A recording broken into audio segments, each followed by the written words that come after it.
All right, grade 12s, welcome. Get ready to absolutely crush your next economics paper. You are tuning into the Ultimate Exam Masterclass for Chapter 13 on tourism. I'm honestly so excited to guide you through this explainer today, because this is one of those chapters where if you just nail down the mechanics and the structure, you can basically guarantee yourself some serious marks.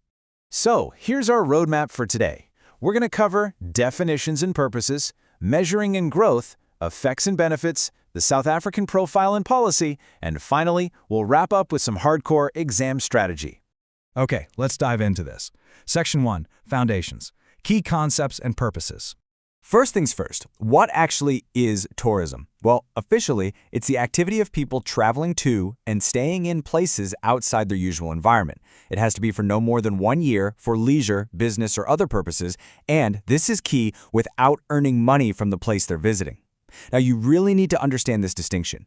Inbound tourists are foreigners coming into South Africa, bringing in that sweet foreign exchange. Outbound tourists are South Africans traveling abroad. Both are forms of international tourism, whereas domestic tourism is just traveling within your own borders. Now listen closely, because here is a massive exam trap. Outbound tourism acts exactly like an import on the balance of payments. Why? Because our local money is literally leaving the country. Do not forget that. Now, you might be wondering, why do people actually travel?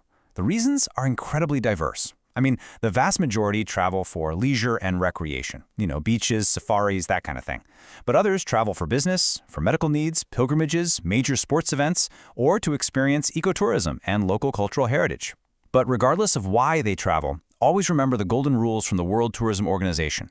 The traveler must not be remunerated at the destination, they must stay for less than a year, and they got to travel a distance of more than 160 kilometers from their home.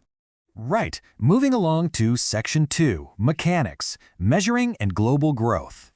Now, what's really interesting about this is the sheer dominance of leisure travel in our country. According to Stats SA, a staggering 94.3% of foreign arrivals come to South Africa for a vacation. Compare that to just 2% for business.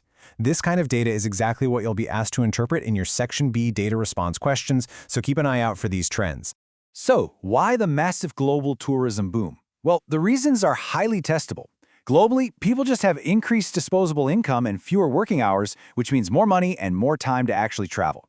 Add in cheaper airfares, the sheer convenience of internet booking, the absolute power of social media marketing, and the realities of globalization. Plus, getting your hands on foreign exchange is way easier than it used to be.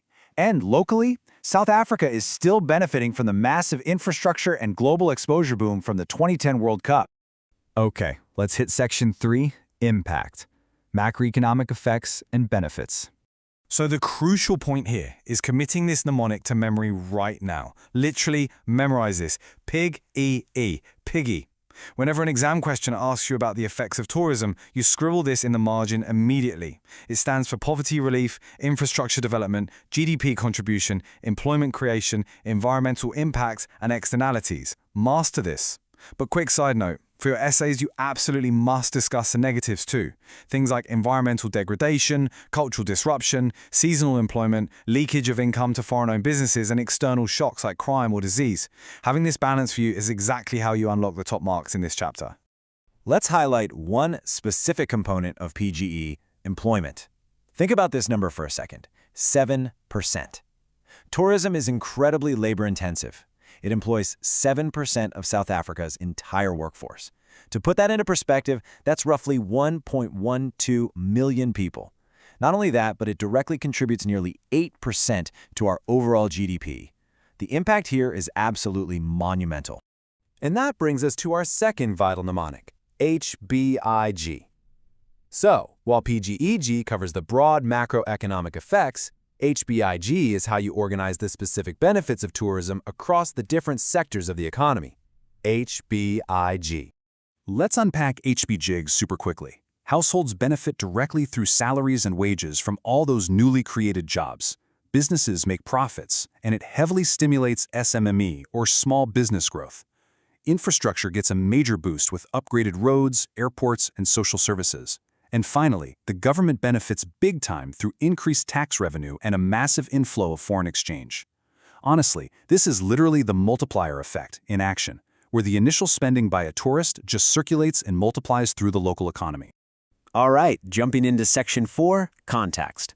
The South African Tourism Profile. You know, foreigners flock to South Africa because we offer things you simply can't find anywhere else on the planet. Tourists want authentic cultural exchanges, like learning about the indigenous knowledge of the Khoisan, some of the world's oldest people. We've got unrivaled wildlife and natural scenery. And please, make sure you memorize these specific World Heritage sites for your exam: Robben Island, Mapungubwe, the Vredefort Dome, and the Starkfontein Caves.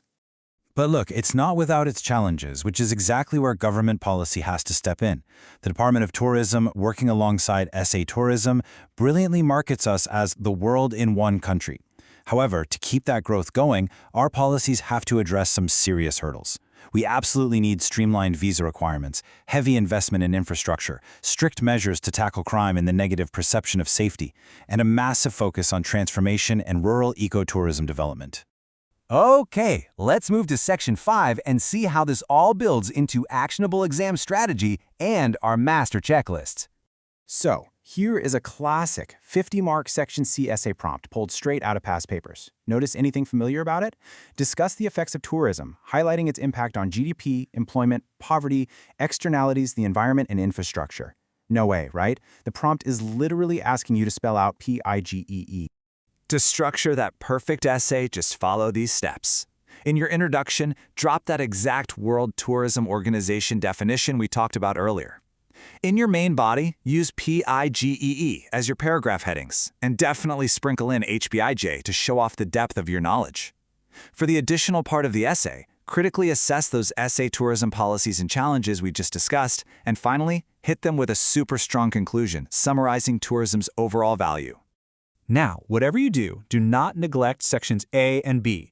For Section A, precision is everything. You have to nail down the exact definitions for terms like ecotourism and really understand how outbound tourism acts as an import on the balance of payments. For Section B, well, it's all about logic.